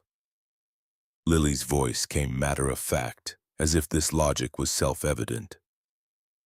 Love doesn't run out. It just gets bigger. Jake felt his throat tighten with the kind of emotion that had no easy outlet. His 7-year-old daughter had just articulated something it took most adults a lifetime to understand. He pulled into their apartment parking lot and cut the engine, turning to look at her fully. When did you get so wise? Lily grinned. I was born this way. You just weren't paying attention. Sunday passed in quiet preparation. Jake spent the morning reviewing the evidence against Bradford, making sure every document was airtight, every timestamp verifiable. He burned copies to multiple drives and encrypted the master file with a passphrase only he and Emily knew. Marcus came by in the afternoon and watched Lily while Jake met Emily at a coffee shop downtown to finalize their strategy. They sat in a corner booth, laptops open, going through the presentation slide by slide. Emily would lead. It had to come from her to carry weight with the board. Jake would provide the technical breakdown, explaining how the money moved and how he'd traced it. The key was to present it as discovered evidence, not an accusation. Let the data speak for itself, force the board to draw the only logical conclusion. Emily closed her laptop and looked at him across the table. Are you sure you want to do this? If Bradford has allies on the board, they'll come after you. Question your methods, your credentials, your motives. Let them. The evidence is clean. I didn't hack anything. I monitored authorized traffic and followed digital footprints that were already there. Everything I did was legal and documented. But corporate politics aren't about legality. They're about perception. And a black contractor accusing a white CFO of embezzlement. Emily's voice trailed off, but the implication hung heavy between them. Jake had already considered this angle. In a just world, the evidence would be evaluated on merit alone. But the world wasn't just, and he'd spent enough years navigating predominantly white corporate spaces to know how quickly competence could be reframed as aggression when it came from someone who looked like him. Still, the alternative was silence, and silence was complicity. His voice came level, resolved. I know what I'm walking into, but I've got something Bradford doesn't. The truth, and I've got you backing me. That's enough. Emily reached across the table and took his hand, a public gesture of solidarity that meant more than words. Then we do this together, and whatever happens, we face it together. They spent another hour refining the presentation, anticipating counter-arguments, building redundancy into their case. When they finally packed up to leave, the sun was setting over the Chicago River, painting the water in shades of orange and purple. Emily walked Jake to his car, neither of them in a hurry to separate. She stopped at the driver's side door, her expression vulnerable in the dying light. Jake, after tomorrow, after we expose Bradford, things are going to change. The company will be in crisis mode. The board might decide they need new leadership to stabilize things. I could lose my position. Or you could be exactly what they need, someone with integrity who wasn't part of the corruption.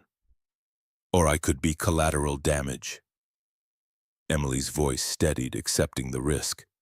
I just want you to know that whatever happens, I don't regret this. Meeting you, helping Lily, choosing to fight instead of hide. It's the first time in years I've felt like myself. Jake cupped her face in his hands, his thumbs brushing her cheekbones. Then it's already worth it. He kissed her, not the careful, tentative contact of their first kiss in the hospital parking garage, but something deeper. A commitment made without words, a promise that they were in this together regardless of consequence. When they pulled apart, Emily's eyes were bright with emotion she no longer bothered to hide. I'll see you tomorrow, 9 a.m. I'll be there. Jake drove home as darkness settled over the city. When he walked into the apartment, Lily was already in her pajamas, sitting on the couch with Marcus watching a nature documentary about whales. She looked up when she heard him, her face brightening. Daddy, did you and E win your fight yet? Tomorrow, baby, the big fight is tomorrow. Marcus stood, gathering his jacket. I'll pick up Lily from school tomorrow. Take her to my place until you're done. You need to focus. Jake clasped his friend's shoulder. Thank you for everything. That's what family does. Marcus ruffled Lily's hair and headed for the door. Good luck tomorrow. Burn it all down. After Marcus left, Jake went through the evening routine with Lily. Brushing teeth, picking out clothes for school, reading a chapter from the book Emily had bought. When he tucked her into bed, she held onto his hand, preventing him from leaving. Daddy, I'm scared about my surgery. The admission caught him off guard. Lily had been so brave through every doctor's appointment, every test, every needle stick. Hearing her voice, the fear felt both devastating and necessary. He sat on the edge of her bed. That's okay. Being scared is normal. What specifically scares you? What if I don't wake up? What if I go to sleep and end up where Mommy is? Jake felt his heart crack. He could have offered false promises, told her nothing would go wrong, that everything would be fine. But Sarah had taught them both that honesty, even painful honesty, was the foundation of trust. I can't promise nothing will go wrong. The doctors are very good and the surgery works most of the time. But you're right. There's always risk. That's why it's called being brave. You feel the fear and you do it anyway because the alternative is worse. Lily's eyes were wide in the darkness. What's the alternative? Not living fully, not getting to grow up and see the world and become whoever you're going to be. The surgery gives you the chance to have a whole life, and that's worth being scared for. Will you be there when I wake up? The second they let me in, I promise. Jake squeezed her hand. And so will E. She's already planning to take the day off work. Lily smiled at that, some of the fear easing. She really does care about us. She really does. Good, because I care about her too. Lily's voice was getting drowsy, sleep pulling at her. Daddy, if I do go where Mommy is, will you tell E I'm sorry I had to leave? Jake had to work to keep his voice steady. You're not going anywhere except into recovery and then back home. But yes, if anything happened, I'd tell her. Though she'd already know. She'd feel it. Lily's eyes drifted closed. Okay. I love you, Daddy. I love you too, baby. More than all the stars. He stayed until her breathing evened into sleep, then walked into the living room and collapsed onto the couch. Tomorrow would determine multiple trajectories. His career, Emily's position, the company's future, possibly his freedom if Bradford's lawyers decided to twist the narrative. But underneath all of that was a simpler truth. He was fighting for the right thing. And if Sarah's death had taught him anything, it was that you couldn't control outcomes, you could only control choices, and he'd chosen to fight. Jake pulled out his phone and sent a message to Emily. Thank you for today. Lily loved meeting you. So did I. The response came quickly. She's extraordinary, like her father. I'll see you tomorrow. We've got this. Jake looked at the photograph of Sarah on the shelf, her smile frozen in time. He spoke to her the way he had for 3 years, knowing she couldn't answer, but needing to say the words anyway. I'm falling for someone, Sarah, and it terrifies me. Not because I'm betraying you, I know you'd want this, but because caring this much gives the universe another hostage, another person who can be taken away, another piece of my heart that can be shattered. He paused, then continued softer. But Lily is right. Love doesn't run out. It just gets bigger. So I'm going to try. I'm going to let Emily in. And I'm going to trust that you're watching, that you're okay with this, that somewhere in whatever comes after, you're proud of the man I'm trying to be. The apartment remained silent, but Jake felt a loosening in his chest, a permission granted not by supernatural intervention but by his own willingness to forgive himself for surviving when she didn't. He stood, turned off the lights, and went to bed. Monday morning arrived cold and clear. Jake woke at 5, showered, dressed in his best approximation of business attire, dark pants, the black button-down, the leather messenger bag. He made breakfast for Lily and himself, going through the familiar routine with mechanical precision. His mind was already at the high-rise, already walking into that boardroom, already facing down Bradford's calculated charm. He dropped Lily at school with extra hugs and reminders that Uncle Marcus would pick her up. Then he drove to the building, parked in the garage, and rode the elevator to the 42nd floor. He arrived at 8:30, early enough to set up the presentation, late enough that the executive suite was already buzzing with speculation about the emergency meeting. Emily was waiting in the boardroom when he arrived. She wore a charcoal suit with a jade blouse, her hair pulled back severely, her expression composed into executive authority. But when their eyes met, he saw the human underneath. Nervous, determined, trusting him to hold up his end. They didn't speak. They didn't need to. Jake connected his laptop to the projection system and queued up the evidence. Emily reviewed her notes one final time. At 8:55, the board members began to file in, curious, annoyed at the disruption, speculating in low voices about the purpose of this unscheduled session.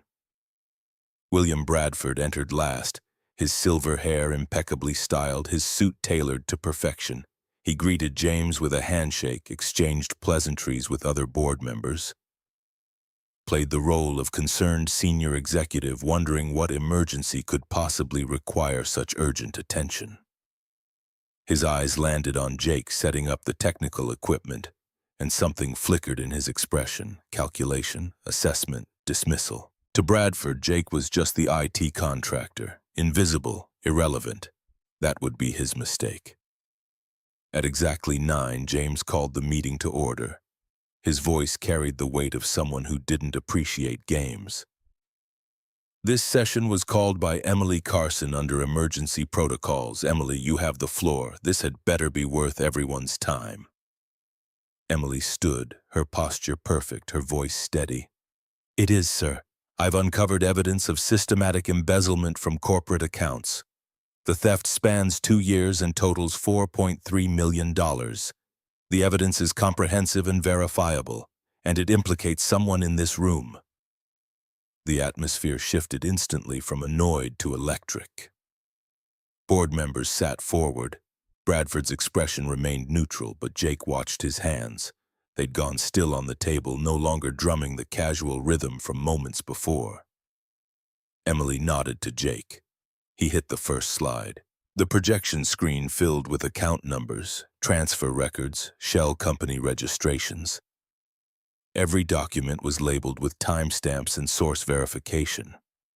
The evidence built itself, money moving from infrastructure budgets to dummy corporations, funneling through Cayman accounts, ultimately landing in offshore holdings registered to aliases. Jake spoke for the first time, his voice calm and factual. These transfers occurred on dates when only executive-level credentials could authorize them. I've traced the digital signatures back to their source. The authorization came from CFO William Bradford's secure terminal. Every eye in the room turned to Bradford. The man didn't flinch. Instead, he leaned back in his chair and offered a small, condescending smile, the expression of someone about to deploy a prepared defense. This is quite the accusation, Emily. I assume you have more than circumstantial digital footprints from an IT contractor with unknown motivations? Emily's voice didn't waver. I have signed documentation from 3 forensic auditing firms who've reviewed the evidence independently. I have SEC filings that show discrepancies in reported versus actual infrastructure spending. And I have recorded conversations between you and Robert Anderson discussing how to liquidate assets before the quarterly review. She placed a small recording device on the table. Would you like me to play those? Bradford's composure cracked, just a hairline fracture but visible. Recorded without consent, inadmissible in any legal proceeding. Not inadmissible in a board vote. Emily turned to James. Sir, I'm formally recommending immediate suspension of CFO Bradford pending criminal investigation. The evidence supports charges of embezzlement, fraud, and conspiracy. If we don't act now, we're complicit. James's face had gone stone. He looked at Bradford, decades of professional relationship weighing against the evidence projected on the screen. William, I'm going to give you one chance to explain this. Bradford stood, his silver hair catching the light, his suit perfectly tailored.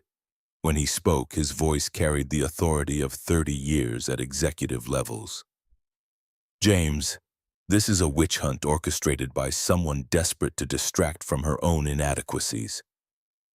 Emily has been gunning for my position since she joined the executive team. Now she's fabricated evidence and recruited a contractor to legitimize it. Look at him. Bradford gestured dismissively toward Jake.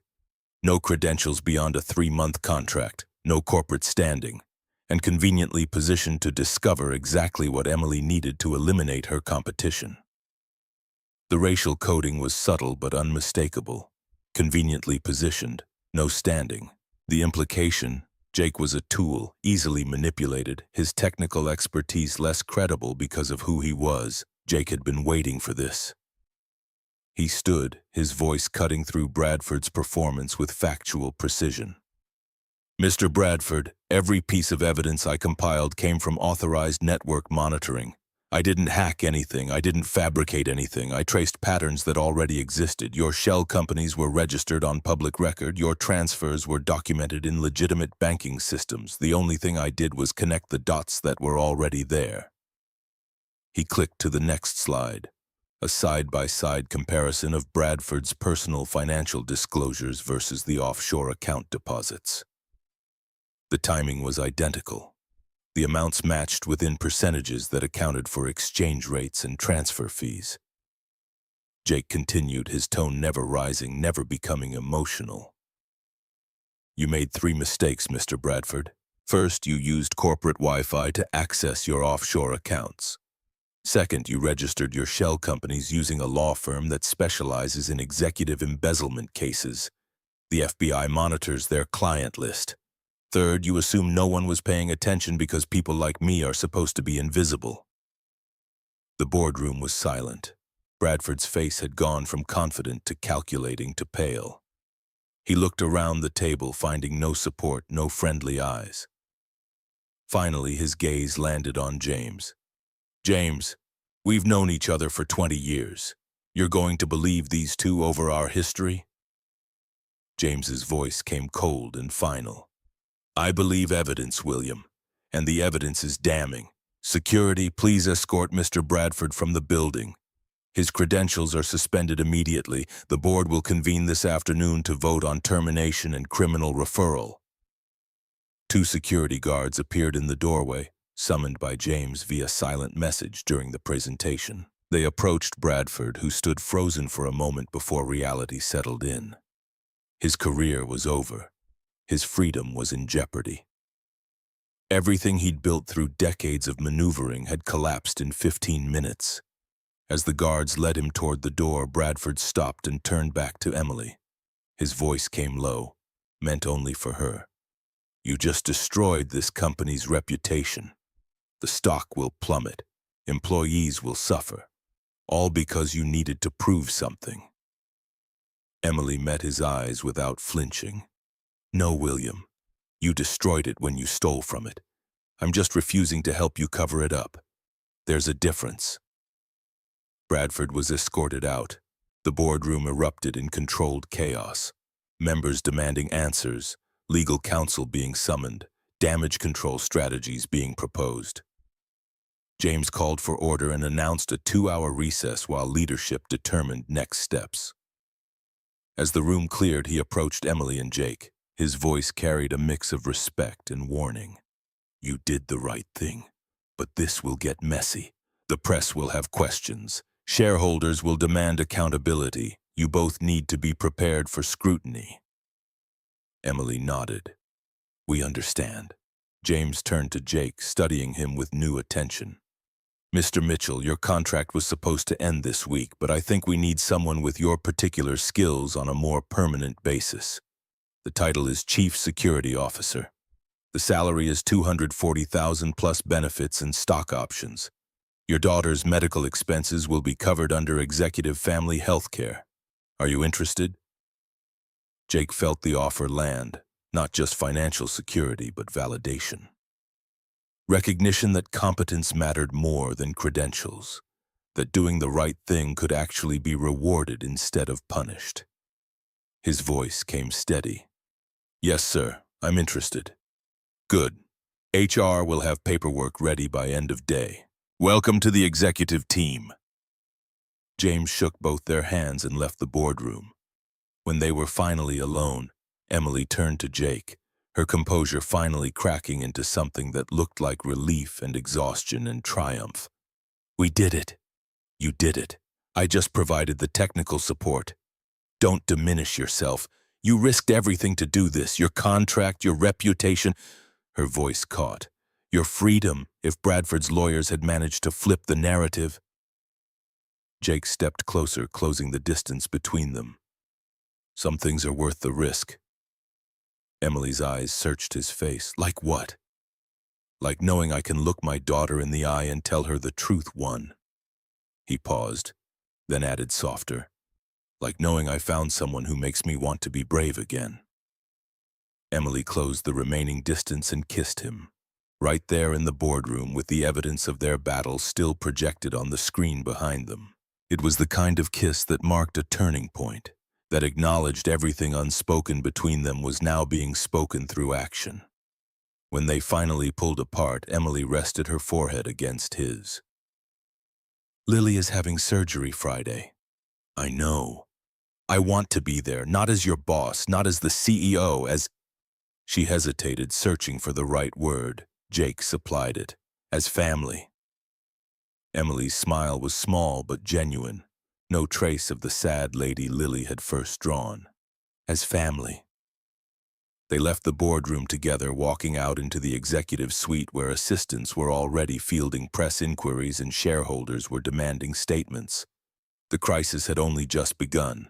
Weeks of investigations, media scrutiny, corporate restructuring. But for the first time in 3 years, Jake felt something other than the weight of survival. He felt hope, and standing beside him, Emily looked like she felt it too. His phone buzzed, a text from Lily sent from the school nurse's phone. "Did you win, Daddy?" Jake typed back, "We won, baby. I'll tell you everything tonight." The response came quickly. "I knew you would. You're my hero." Jake slipped his phone back into his pocket and looked at Emily. "You ready for what comes next?" Emily took his hand, a public gesture that would spark speculation and gossip and a dozen HR conversations. But she didn't let go. "With you, yes." They walked toward the elevators, toward the future, toward whatever complicated, beautiful mess came from choosing truth over convenience. And for the first time since Sarah's death, Jake allowed himself to believe that maybe, just maybe, the universe still had grace left to offer.